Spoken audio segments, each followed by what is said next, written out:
અભિષેકની સદી પર યુવરાજની પોસ્ટ, વિડીયોમાં બતાવી કારકિર્દીની સફર, લખ્યું રોમ એક દિવસમાં નહોતું બન્યું. પૂર્વ ભારતીય ક્રિકેટર યુવરાજસિંહે ઓપનર અભિષેક શર્માના વખાણ કર્યા છે. સોમવારે સોશિયલ મીડિયા પર એક વિડીયો શેર કરીને તેણે યુવા બેટરની સફર બતાવી છે. 2 મિનિટના આ વિડીયોમાં અભિષેક સતત ટ્રેનિંગ કરતો જોવા મળી રહ્યો છે. આ પોસ્ટ સાથે યુએ લખ્યું રોમ એક દિવસમાં નહોતું બન્યું, એટલે કે અભિષેકની સફળતા પાછળ સખત મહેનત છુપાયેલી છે. 2 દિવસ પહેલા જ અભિષેકે ઝિમ્બાબ્વે સામે 47 બોલમાં 100 રનની સદી ફટકારી હતી. આ ઇનિંગમાં 7 ચોગ્ગા અને 8 છગ્ગાનો સમાવેશ થાય છે. આ ઇનિંગમાં ખૂબ વખાણ થઈ રહ્યા છે. તમને જણાવી દઈએ કે અભિષેકના કરિયરમાં યુવરાજસિંહનું મહત્વનું યોગદાન છે. તે અભિષેકનો મેન્ટર માર્ગદર્શક છે.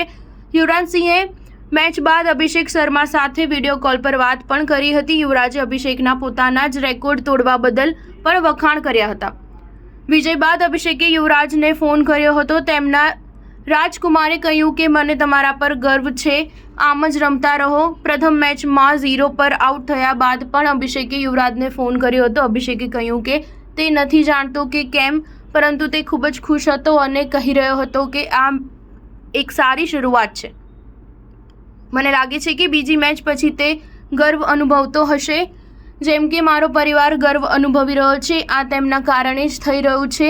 તેણે માત્ર ક્રિકેટમાં જ નહીં પરંતુ મેદાનની બહાર પણ મારા માટે ખૂબ મહેનત કરી છે. આ એક મોટી ક્ષણ છે. મેચ બાદ અભિષેકે જણાવ્યું કે તેણે ઝિમ્બાબ્વે વિરુદ્ધ કેપ્ટન શુભમન ગિલના બેટથી બેટિંગ કરી હતી. બીસીસીઆઈ દ્વારા જાહેર કરવામાં આવેલા વિડીયોમાં અભિષેક કહેતો જોવા મળી રહ્યો છે કે જ્યારે પણ હું તેના બેટથી બેટિંગ કરતો હતો ત્યારે મેં સારું પ્રદર્શન કર્યું હતું. તે પોતાનું બેટ કોઈને આપતો નથી, પણ તેને મને આપ્યું છે. સ્ટાર ન્યૂઝ 7 હંમેશા સચ્ચાઈની સાથે.